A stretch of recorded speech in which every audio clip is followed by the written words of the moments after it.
Hi friends, welcome to Remacha YouTube channel. ఆర్సీబీతో జరిగిన మ్యాచ్లో సన్ రైజర్స్ హైదరాబాద్ ఘోర ఓటమి అయితే చూసిందని చెప్పుకోవచ్చు. ఈ మ్యాచ్లో సన్ రైజర్స్ హైదరాబాద్ ఓడిపోవడానికి కొన్ని ప్రధానమైన కారణాలు అయితే ఉండడం జరిగింది. అసలు కారణాలు ఏంటి తెలుసుకునే ముందు మా ఛానల్ అయితే సబ్స్క్రైబ్ చేసుకోండి.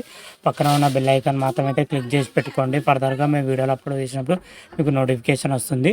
ఐపీఎల్ 2024లో మ్యాచ్ నెంబర్ 41లో ఆర్సీబీ తోటి సన్ రైజర్స్ హైదరాబాద్ తలపడ్డది. ఈ మ్యాచ్ వచ్చేసరికి హైదరాబాద్లోని ఉప్పల్ స్టేడియంలో మ్యాచ్ జరిగింది. ఈ మ్యాచ్లో సన్ రైజర్స్ హైదరాబాద్ 35 పరుగుల తేడాతో ఘోర ఓటమి అయితే చూసిందని కూడా చెప్పుకోవచ్చు. తొలుత బ్యాటింగ్ చేసిన సన్ రైజర్స్ హైదరాబాద్ జట్టు అయితే నిర్ణీత 20 ఓవర్లో 206 పరుగులు చేయడం జరిగింది 7 వికెట్ల నష్టానికి. ఆర్సీబీ బ్యాటర్లో వచ్చేసరికి విరాట్ కోహ్లీ, అదేవిధంగా రజిత్ పటేల్, కెమెరాన్ గ్రీన్ అద్భుతంగా రాణించడం జరిగింది. అదే 207 లక్ష్యంతో బరిలోకి దిగిన ఎస్ఆర్హెచ్ కేవలం 20 ఓవర్లో 171 పరుగులకే పరిమితమైందని చెప్పుకోవచ్చు. దీంతో ఎస్ఆర్హెచ్ వచ్చేసరికి 35 పరుగుల తేడాతో ఘోర ఓటమి అయితే చూసిందని చెప్పుకోవచ్చు. మొదటి జరిగిన మ్యాచ్లో మన ఆర్సీబీ వచ్చేసరికి 20 పరుగుల తేడాతో ఓడిపోతుంది. రివెంజ్ మ్యాచ్లో వచ్చేసరికి సన్ రైజర్స్ హైదరాబాద్ 35 పరుగుల తేడాతో ఓడిపోవడం జరిగింది. రాయల్ ఛాలెంజర్స్ బెంగళూరు అయితే సన్ రైజర్స్ పైన అయితే ప్రతీకారం తీర్చుకుందని చెప్పుకోవచ్చు. ముఖ్యంగా ఎస్ఆర్హెచ్ ఇంత బ్యాటింగ్ లైనప్ ఉండి, ఇంత బౌలింగ్ లైనప్ ఉండి ఈ మ్యాచ్లో ఎందుకు ఓడిపోయింది, అసలు ఓటమికి గల కారణాలు ఏంటి అనేది అయితే చూద్దాం. మొదటగా చూసుకుంటే మన బ్యాటింగ్ విషయంలో ఎస్ఆర్హెచ్ బ్యాటింగ్ పూర్తిగా విఫలమైందని కూడా చెప్పుకోవచ్చు.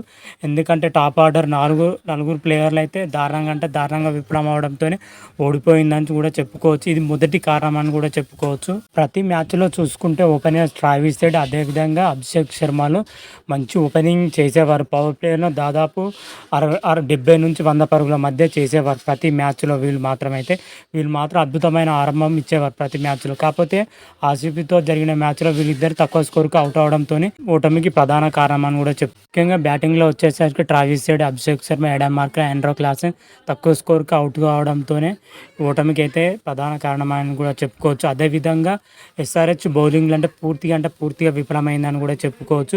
ఎవరు కూడా తన స్థాయి తగ్గ ప్రదర్శన మాత్రమైతే చేయలేకపోయారు. ముఖ్యంగా ప్యాట్ కమెంట్స్ మాత్రమైతే ఏమాత్రం రాణించలేదు. ప్యాట్ కమెంట్స్ బౌలింగ్లో మాత్రం ఆర్సీబీ చితక్కొట్టుడు కొట్టాడని కూడా చెప్పుకోవచ్చు. బౌలింగ్లో వచ్చేసరికి టీ నటరాజన్, షాహిద్ అహ్మద్ ఇద్దరు బౌలర్ తప్ప మిగతా బౌలర్ ఆశించిన స్థాయిలో రాణించలేకపోయారు. ప్రతి బౌలర్ కూడా ఓవర్కి 10 పైన పరుగులు ఇవ్వడం జరిగింది. ఎస్ఆర్హెచ్ బౌలింగ్ యూనిట్ టోటల్గా ఫెయిల్ అవ్వడం జరిగింది. అదేవిధంగా చూసుకుంటే ఎస్ఆర్హెచ్ కెప్టెన్ ప్యాట్ కమెంట్స్ ఈ మ్యాచ్లో దారుణంగా విఫలం అవడం జరిగింది. బ్యాటింగ్లో సక్సెస్ అయింది కానీ బౌలింగ్లో కానీ కెప్టెన్స్లో పూర్తిగా విఫలం అవడం జరిగింది. ముఖ్యంగా కెప్టెన్స్లో వచ్చేసరికి బౌలర్ను వినియోగించుకున్న విషయంలో మాత్రమైతే పూర్తిగా విఫలం అవడానికి కూడా చెప్పుకోవచ్చు. ఫుల్ ఫామ్లో ఉన్న భువనేశ్వర్ కుమార్కి ఈ మ్యాచ్లో వచ్చేసరికి ఒకే ఒక ఓవర్ ఇచ్చాడు. ఇక్కడనే ఎస్ఆర్హెచ్ ఓటమికి ప్రధాన కారణమైందని కూడా చెప్పుకోవచ్చు. అదేవిధంగా ఈ మ్యాచ్లో చూసుకుంటే ప్యాట్ కమెంట్స్ యొక్క వ్యూహాలు ఏమాత్రం పనిచేయాలని కూడా చెప్పుకోవచ్చు. బౌలింగ్లో ఎన్ని మార్పులు చేసినా కానీ ఆర్సీబీ బ్యాటర్లు మాత్రం అయితే అద్భుతంగా రాణించడం జరిగింది. ఈ మ్యాచ్లో వచ్చేసరికి ప్యాట్ కమెంట్స్ కెప్టెన్స్లో మాత్రం అయితే పూర్తిగా విఫలమయ్యాడని కూడా చెప్పుకోవచ్చు. ఓవరాల్గా చూసుకుంటే మెయిన్గా అయితే ఇవి కారణాలతోని ఎస్ఆర్హెచ్ ఆర్సీబీతో జరిగిన మ్యాచ్లోనూ ఓడిపోవడానికి ప్రధాన కారణాలు ఇవే అని కూడా చెప్పుకోవచ్చు.